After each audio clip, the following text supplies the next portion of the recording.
Hey friends, Mark Holmes here with my buddy Cowboy Jobu, and as always, thank you guys for watching, commenting, and subscribing to the Jobu Sports Report. Because without you guys, well, I certainly wouldn't be here talking to my cell phone, recording a video. I'm back home, a little bit tired. In fact, when I get finished with this, I'm going to take a nap, and I got off from work a little bit early, and I'm just ready to relax a little bit.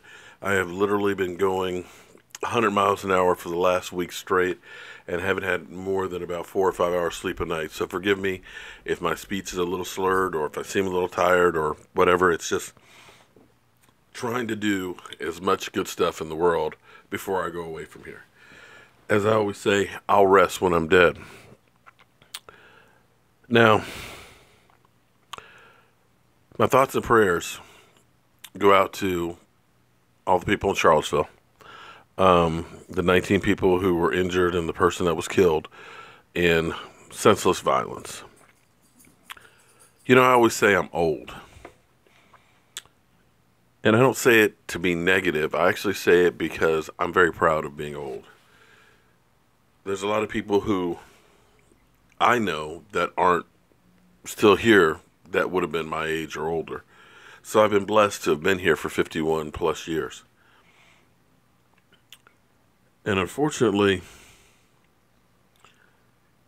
I've seen a lot of things. I've been part of a lot of things. So when I tell you guys stuff, it's not out of just reading it. I've lived it.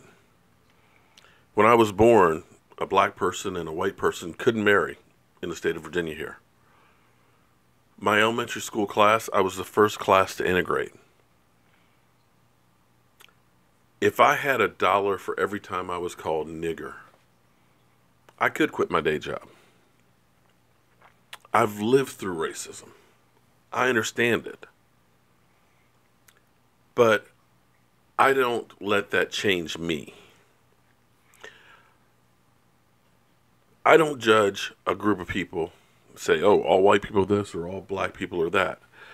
You can't, because everybody's an individual. You can't just look at somebody and say they're going to be that. But unfortunately, a lot of people do. The great thing about Jobu is it's a great equalizer. I don't care if you're black, white, green, yellow, or whatever. You want to know what this old guy is doing there with this doll taking pictures. Your curiosity is there. And it will spark up a conversation that normally just wouldn't take place. So when I tell you I'm old, I'm sharing my experiences of what I've seen in the past because I truly believe things that happened in the past have a bearing on our future, because if you don't know where you've come from, you don't know where you're going. And we're all people that pretty much want to have the same things. We want to see our kids do well. We want to have nice things. We want to be able to do good things. And that's what I've learned over the years from meeting people from different race, creeds, colors, different stations in life, from homeless people to millionaires. We all are really just people. And I just wish that people would get that. And after growing up through what I did, knowing that my parents were segregated, knowing that we were thought of as less than people, that by now that my children wouldn't be part of that. But at this point, you can't even have a conversation about race because immediately you're labeled a racist. And when somebody says to me that you're a racist, oh, you're a racist, it's like, dude, I've been discriminated against. I've been pulled over at gunpoint for being nothing other than driving a vehicle black and had 10 policemen draw guns on me and my son. I've been racially profiled, been called nigger, not in the good way. I'll even give you one just last night at the airport. We're at the airport. There's a group, I'm assuming it's a school or a club or whatever, of young black men and girls, teenagers, They're all waiting to board the plane. And this lady, white lady next to me says, well, I guess this won't be a quiet trip. I was like, really? Really? Wow. She sees a group of black kids and says, immediately, it's going to be a rowdy flight. I've got to worry about what's going on. And that's unfortunately where we are right now. Can't even have a conversation about it because you're going to be labeled racist. I'm not a racist. In fact, I am trying to bring people together. My motto, spread the mojo. Because clearly it does exist. Now, Zeke Elliott's father has come out and he said that, race has got stuff to do with it.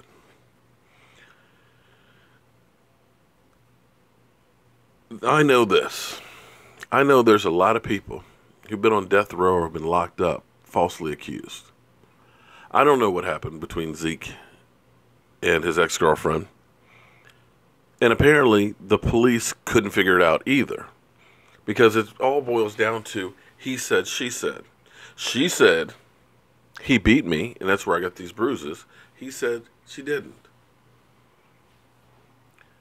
And it's a mess. And if Zeke beat her, he deserves to get the punishment. He deserves to spend time in jail and all that. Because domestic violence is unacceptable. Flat out, period. Mentally or emotionally, mentally or physically, emotionally. It's not right. But also in this country, you are innocent until proven guilty. The police may think that he did something, but there's no evidence to prove that he did. Regardless of what you hear from guys like Stephen A. Smith who are saying that he beat her on 3 different cases because she called the police. There's different witnesses saying different things. I don't know for sure. But I know one way that he can clear his name up real easy. There's one person out there that's holding the cards on this. Because what we're told, Tiffany says he beat her. But Tiffany's friend, who was in the car with her, who said that she asked her to lie about it, said she got beat up outside of a nightclub by another woman. You find that woman, you save Zeke. Find the girl, you save Zeke. Because if that person comes forward, and it may be that person doesn't want to be in the limelight, maybe it's afraid of going to jail for for assaulting this other person, or maybe she's a giant Eagle or Redskin fan. I don't know. But if you find that person that beat up Tiffany, case is over. Period. That's all you got to do. And I don't know why nobody has been looking for that girl, because that girl is clearly the key to the whole case. You find her and she says, yes, I beat him up. I beat her up. Then all the stuff that the NFL says doesn't hold water. And I think that's why the police and the district attorney couldn't bring charges against him, because you got people saying that Tiffany didn't get beat up by him in the car, like she said. She got beat up by this girl at the nightclub. So if we find the girl, case is over with. Now I'm sure I'm going to get some comments from people because I said something about race, because it has been brought up, of course, because it's a white woman accusing a black man, and we know, generally speaking, which way that's going to go. I'm not making that up. It's a fact. I'm not trying to be racist. I'm going by my own experiences and knowing you better not be in the wrong neighborhood at the wrong time of night, even if you live there.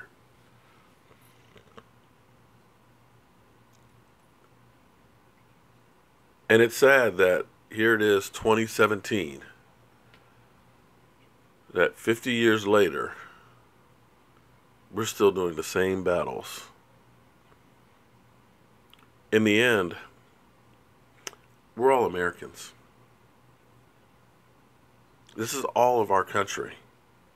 We have enough people outside of here that want to do us harm. We shouldn't be doing it to ourselves. If I lose some of you guys as followers and things and all that, I understand. I'm just trying to keep it real and putting it out there the way life really is.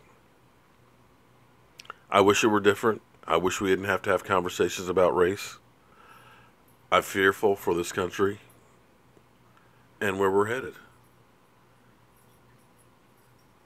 But it takes voices out there to try and get people from different points of view to try and understand others. And that's what I try and do here on the Jobu Sports Report.